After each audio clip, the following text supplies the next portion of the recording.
Hey, good morning, everyone. Good afternoon, good evening, whatever is appropriate to your time zone. I hope you are all doing well on International Anti-Corruption Day. Today, we are joined by a fellow of the ICCP, Lyndon White, who is going to help us mark today. But before we get started with that, I will do my usual introduction of the ICCP for those of you who are joining us for the first time. Okay, so let's go ahead and get started with that. If I can get my computer to cooperate, there we go. So what is the ICCP? Well, we are a professional members organization to recognize those who have the skills and qualifications and expertise in the professional management of construction claims. And we have three main objectives, which are to establish international professional standards, to give recognition to those who have gained the necessary experience and qualifications, and to help educate those who wish to gain experience in the management of claims. Why is there a need for the ICCP when there are so many organizations that are in the construction industry already? Well, quite simply, people come to construction claims from a broad variety of backgrounds. And until the ICCP, there was no institute that specifically recognized those who have the specialist knowledge, experience, and skills to be able to manage, prepare, and respond to claims to the highest levels of professionalism. So I will quickly introduce our steering committee. I'll just note that we have an executive officer, an elected president, 3 elected fellows, and Nina is our general manager, but she is currently on maternity leave, so I am currently filling in. Okay, to become a member, we have 3 levels of individual membership, which each have their own criteria that must be met. And we also have a corporate level of membership for companies which focus on claims, as well as those which have a dedicated claims department. Okay, and what's in it for you? Why should you join the ICCP? Well, we have a private members area, which has a collection of articles, white papers, case studies, etc. We have a growing library of practical templates, which can help you save time and also ensure that you've got your paperwork done correctly. We host regular CPD webinars, such as this one. We have the ICCP Academy, which are member-only, more technical training webinars. We also have training and publishing discounts and a monthly newsletter to keep you up to date on what's going on. We have a public listing of all members to make it easily searchable who is a member. You also receive a logo with your designation. We have a private LinkedIn group where members can discuss their contracts and claims questions. We have the optional register of claims practitioners for consultants and other members who would like to increase their online profile. Okay, I know I've gone through that very quickly, so if you would like more information, please visit our website, instituteccp.com, or email me, jennifer.smith@instituteccp.com, or membership@instituteccp.com. And with that, I will go ahead and hand over to ICCP fellow Lyndon White. Thank you, Lyndon. Thanks very much, Jen. Thanks for having me along, and thanks to the people that have rocked up. Today we're having a bit of a chat about the UNCAC, or the UN Convention Against Corruption, and I'll kick off with the presentation. And we've got a few polls along the way, so please join in as we go. Happy to take questions as we go as well.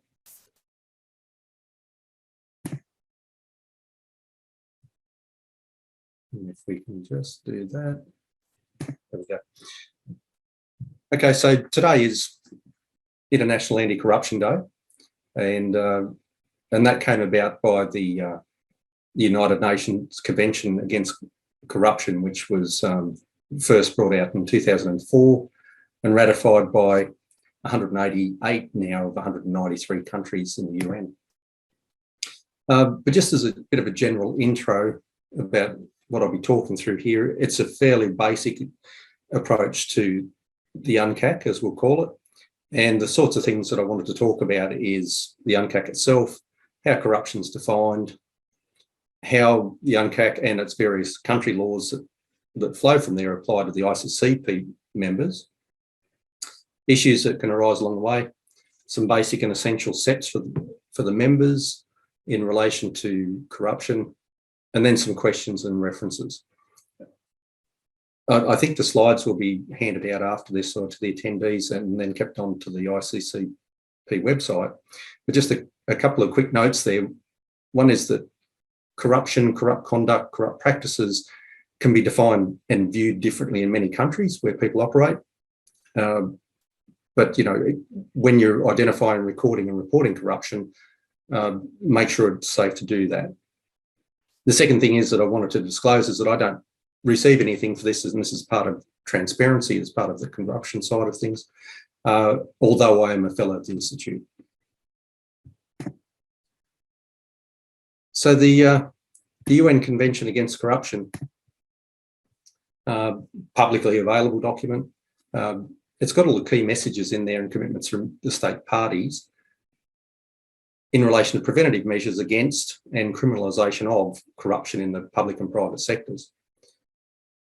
So it's quite a broad document in a sense, but it's also quite powerful because it's ratified by 188 of the 193 UN state parties as of September 2021. So because it's part of international public law that gets addressed in laws of a particular country, it has quite a wide reach into lots of organisations or into lots of regions, so that organisations such as governments or corporations are bound by its provisions. 9th December each year is International Anti-Corruption Day, and this year's theme is Your Right, Your Role, Say No to Corruption. So I thought it'd be worthwhile just to talk about what is corruption. Interestingly, the UNCAC doesn't have an express definition of corruption. I remember the first time that I read it some years ago, thinking, okay, I'll just go to the UNCAC and have a look for the definition of corruption, and then bingo, I'll be able to define that and say, this is what it is. Yeah, it wasn't so simple. Transparency International, which is a great organisation that talks about how we should be more transparent, the way that we do business, defines corruption as the abuse of entrusted power for private gain. So I think that's quite a succinct definition that's quite useful for everyone. But still, it's not quite a definition that you could take to all circumstances, and we'll talk about that in a slide or two. Overall, individuals and groups cause corruption by engaging in corrupt conduct or corrupt practices, or possibly both.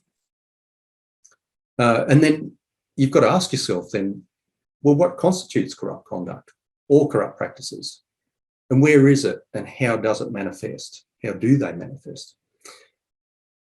And there's a number of points there which are quite intrinsic to this.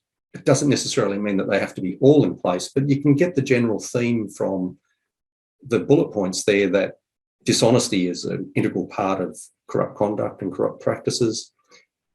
Misusing or misrepresenting facts, maybe it's information, data or documents. Sometimes it might manifest in where there's a recurring use of a single organisation, and whether that's a company or a contractor or supplier or agent. Other times it might be in relation to the relationships that people have with each other, and sometimes the relationships that individuals have with contracting parties as a group. Interestingly, it can also manifest in false, if we can take it to that extent, or even underdescribed documents, or something with substantive omissions. And I can think of several circumstances where people have been quite concise about what they say about things in order not to draw attention to themselves that something else is going on. And then just as a final one, but no means the least, undisclosed common ownership of different organisations that tender or undertake work can be one of those grounds where corruption can occur or corrupt conduct. So thinking about the definition of corruption, then in my mind, I start to think, well, why is it that we think that it's unacceptable? So I went back into the UNCAC and had a look at that. And what it says is, amongst other things, is it's an insidious plague, has a corrosive effect on societies, and then goes off to talk about how it undermines democracy, the rule of law, and other things that occurs in relation to human security and how it's affected by it. The language that's used in the UNCAC is quite descriptive because it uses the language like insidious plague.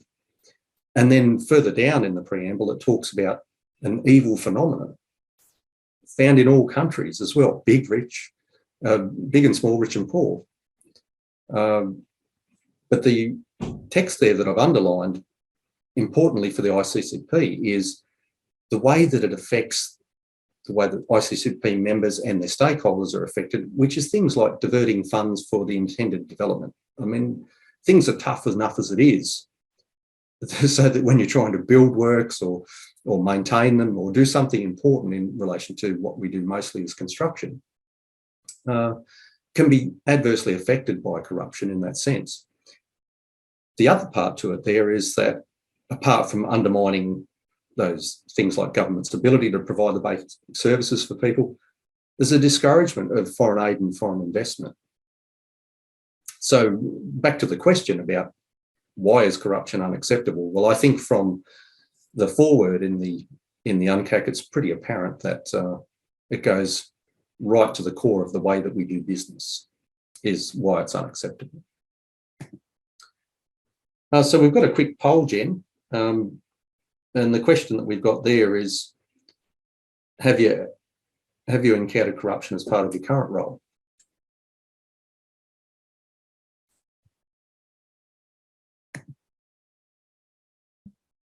So everybody can go ahead and vote.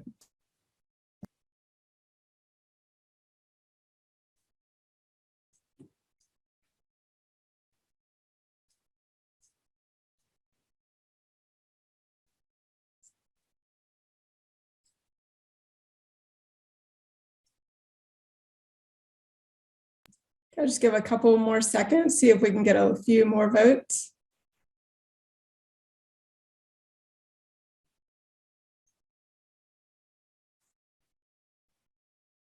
And it may be sometimes that, you know, it's not prudent to say that you have or haven't. All right, I'll go ahead and call it there.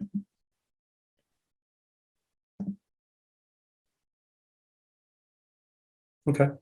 So roughly 50-50, I would say there, if you took that as an example. But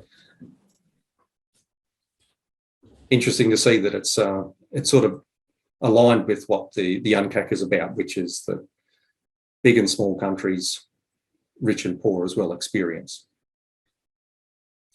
Thanks, Jen.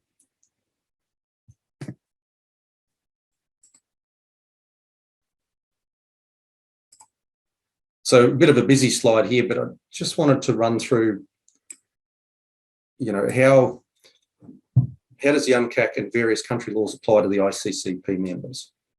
Well, because of the way that it operates, if there's a country that you're working in or living in or both, and it's signed and ratified the convention, then you're bound to the laws.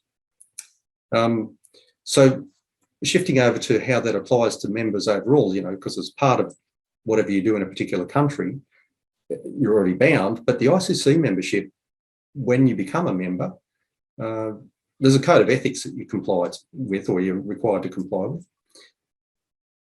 And you can see there from the text, and this is only an extract from the code of ethics, that the themes are, you know, honesty, integrity, and disclosure. I thought this was a really important part for ICCP members and also their stakeholders to understand, is that disclosure is just about recognising that if there's an actual or a potential conflict of interest, and in this case to any person who may be adversely affected by that, then an ICCP member must be prepared to stand down, particularly where they're incapable of maintaining some degree of impartiality and independence for the work that they're providing to a stakeholder. And it's not that it just is always an actual or a potential, then there's this other level of perception. Under the Code of Ethics, there's also a duty and responsibility to work in the best interests of the client, whilst adhering to the framework of ethical principles and overall which govern the ICCP, and not to offer or accept gifts of any kind which might compromise the integrity of the members or the ICP. I've underlined gifts there because on one of the next slides, I just want to talk about a definition of what is an appropriate gift. And of course, this is not necessarily in every country. I've taken some definitions from the OECD and some other websites, which there's links on the bottom of the slides. So an appropriate gift. So it is possible to either give or take gifts, particularly when it's offered openly. And the value of that is proportionate to the circumstances. And there's no specific expectation of return, but it might be equivalent to what might be provided in return. So, I mean, if overall, we wanted to complicate things by not having a definition of corruption in the first place, and then say, but it's okay to give gifts or take gifts, we really need to think about how it is that gift might be appropriate.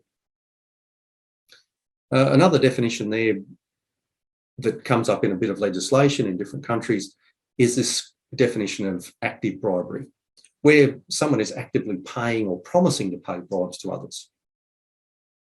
Facilitation payments, slightly different, but payments to a public official, but all about the intention to get some sort of favour. So going back to that definition that Transparency International had on the first slide, where is it that private gain comes from there?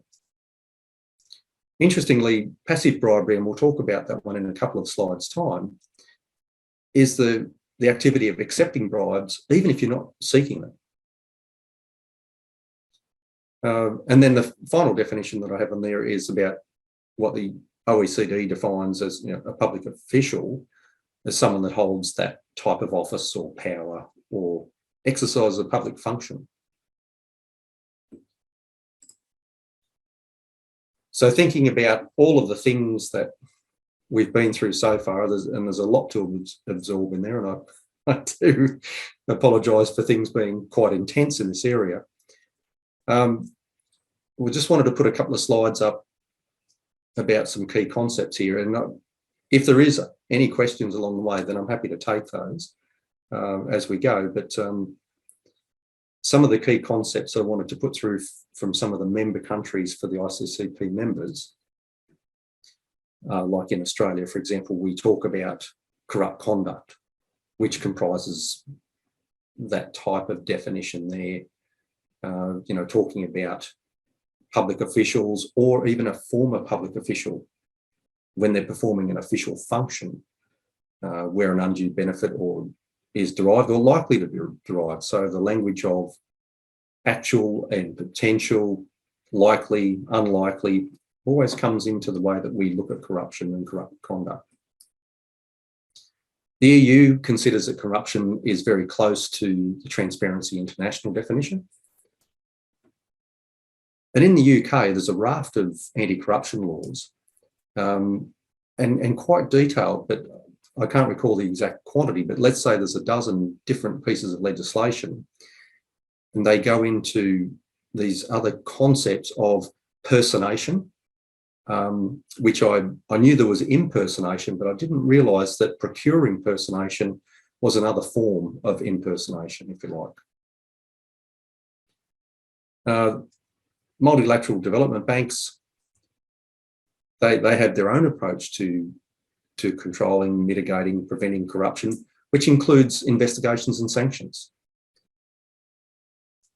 And then another concept that keeps coming up in both the UNCAC and the laws that flow from the UNCAC in the various countries is this concept of self-reporting. And there's a slide a little further on that talks about what self-reporting means to us. So the second poll, I wanted to ask this fairly simple question is, have you ever reported corruption?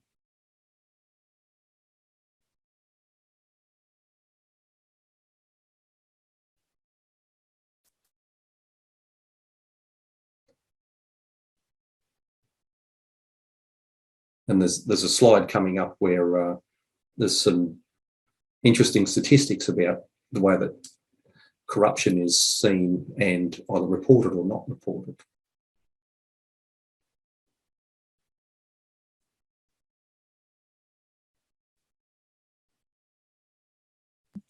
I'll give a couple more seconds. Yeah. Oh, maybe everybody's already answered that will answer. So let's look at the results. Okay. So we're about the 50-50 range again. Yeah.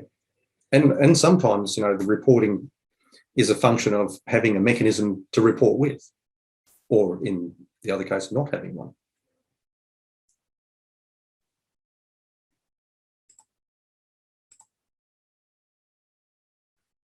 A little bit more information here about just the member country snapshot. And under the UNCAC as signatories, the various countries put in their various legislation to follow through with the principles and the requirements of the UNCAC. Australia has legislation that criminalises active and passive bribery and goes all the way through to setting out some basic standards and prevention initiatives. I had a look at some different countries just to try and get a general cross-section. And in Brazil, for example, active bribery and facilitation payments are prohibited. But there's no cap on hospitality expenses between private individuals or legal entities, and passive bribery itself is absent from the legislation. That's not to say that Brazil isn't following the UNCAC, it just means that they haven't gone to that next level with legislating in that respect. China have a criminal law that punishes the acts of bribery and put a monetary threshold in there, which is quite low, with renminbi of 60,000 or renminbi of 200,000. But it does then say that if there's something that occurs under that level, that it's not considered to be punishable as a criminal act. Germany, from a different perspective, have some great anti-bribery, anti-corruption laws, and a criminal code that handles and penalises criminal activity. But they do have a secrecy provision there for the banks that means that stolen assets can be stored in German banks without the information being made publicly available. Papua New Guinea established its own independent commission against corruption in 2020 and set a two-part test for corrupt conduct, being one, misconduct, and two, something that amounts to a disciplinary or criminal offence under their law. Singapore has its own legislation and a penal code that goes to criminalisation as well, and extends to the bribery of a foreign official. So quite powerful legislation there. The UK, we've talked a little bit about that on a previous slide. And just with a couple more, interestingly, just reflecting back earlier about self-reporting, the UAE takes the approach that someone who's self-reporting on bribery, they've either engaged in active bribery or passive bribery, are exempt from penalty if the reporting occurs prior to discovery by others, although it's not necessarily clear if it extends to related offences under other legislation. So could be quite tricky there. And the USA specific legislation which encourages and incentivises cooperation.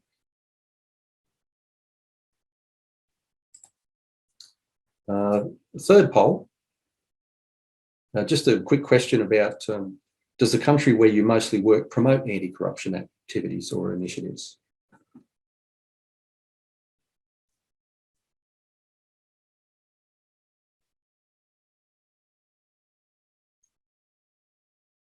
one of the articles to the UNCAC is that state parties to the UNCAC should actually be advocates for anti-corruption and put information out into the community that says that they don't want this to happen anymore.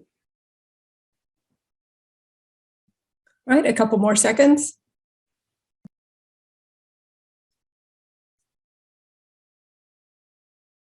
And it doesn't look like anybody else is answering, so I'll go ahead and end it. Yep. Cool. Well, that's pretty good. Thanks, Jen.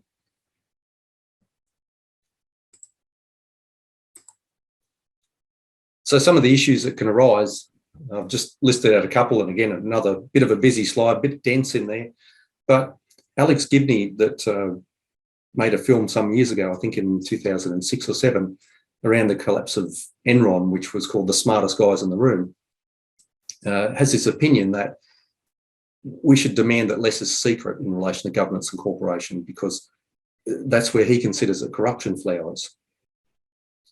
Well, thinking about that for a second, and then you think about the Universal Declaration of Human Rights, another great document from the UN.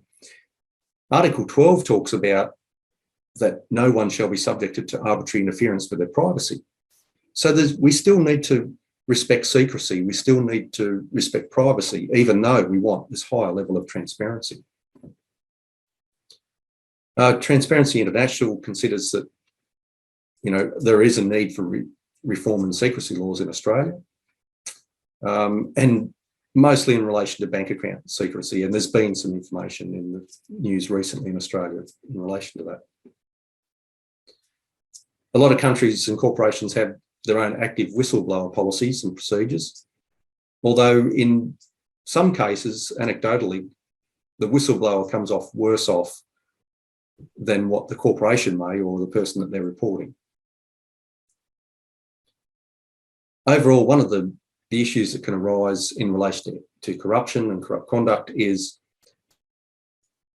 observing your own safety when you're recording and reporting corruption.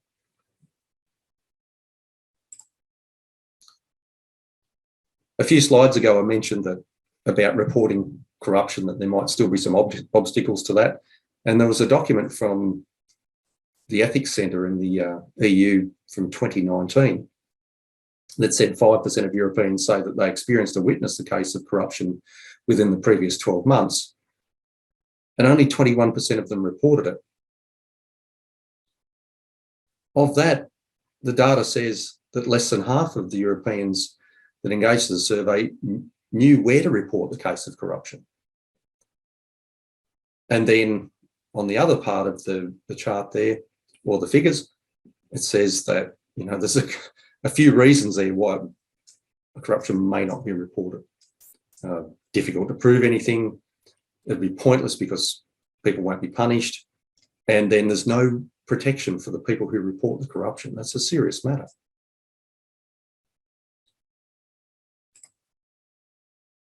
So what can the ICCP members do, my apologies, to mitigate or prevent corruption? I thought back to this statement by apparently the Dalai Lama and the West African saying about that if you think you're too small to make a difference, then try spending a night in a room with a mosquito.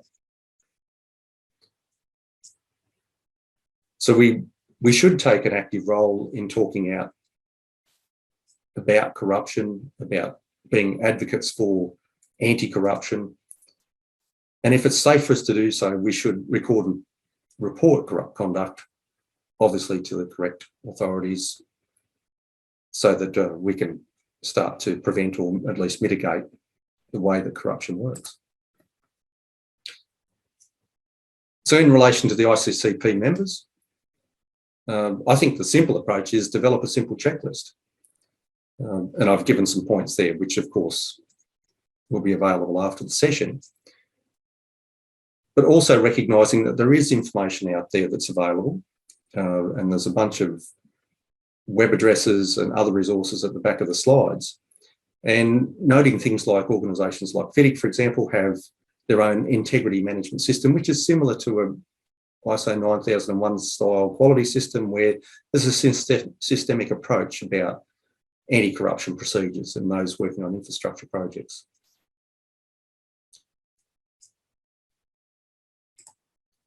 And the final poll is that if after everything that's been said within this presentation, are you interested in doing anything about recording, reporting, both or neither? And it's okay which way it goes, because I understand that it's just purely a snapshot and we're trying to get a bit of a clue on how comfortable people are getting the information back into the relevant authorities.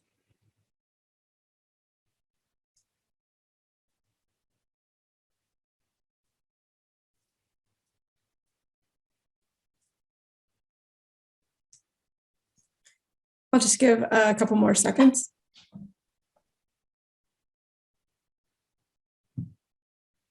It doesn't look like anyone else is going to answer, so I'll go ahead and close it down. Great, thanks.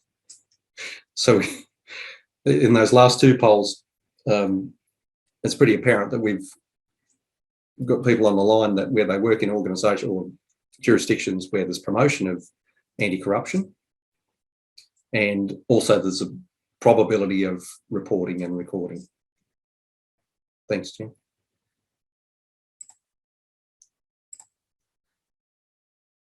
And then we're at the end, so just any questions from anyone? We have got one question. Yeah. Can you share tips how to counter retaliatory actions after reporting corruption? And thank you for a very insightful presentation. Thank you. Thank you. Share tips about that. I think what it really comes back to is if you're going to record and report, there will always be there's some reaction to it for sure. And that by doing that, there needs to be the mechanism that you're reporting under, there needs to be the support for you. When you feel like you're on your own, then you might feel like even if someone is approaching you about something, they may be attacking you. So I think the best approach, and certainly the one that I prefer, is if it's safe to do the reporting, if it's safe to do the recording, that's when it happens. And it's also true that even if you're able to record something on a particular day, it doesn't necessarily mean that you have to go and report that to someone on the same time if you're unable to do that, because there might be retaliation in that sense. But yeah, it's all about reading the room and knowing when to act, and also knowing who within the organisation that is empowered to take the information and actually do something with it. Sometimes you hear about organisations that say, yeah, fine, we've got these great systems or policies or procedures in place, but then someone reports something and they're either dismissed for it or they're somehow made to feel like what they reported was not the appropriate thing to do. Hopefully that's helpful. All right, thank you. We don't have any other questions, so if anyone does have another question, speak now or forever hold your peace, I guess.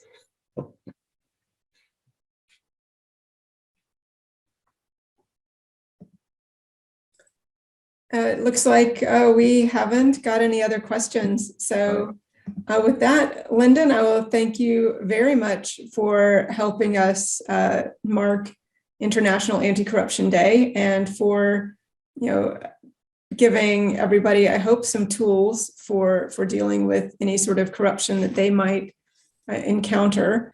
All right. Yeah, thank you very much. And thanks to everyone who attended. And ICCP members, I will get your CPD certificates out to you. All right. Thank you. Thanks. All right. Bye, Bye, everyone.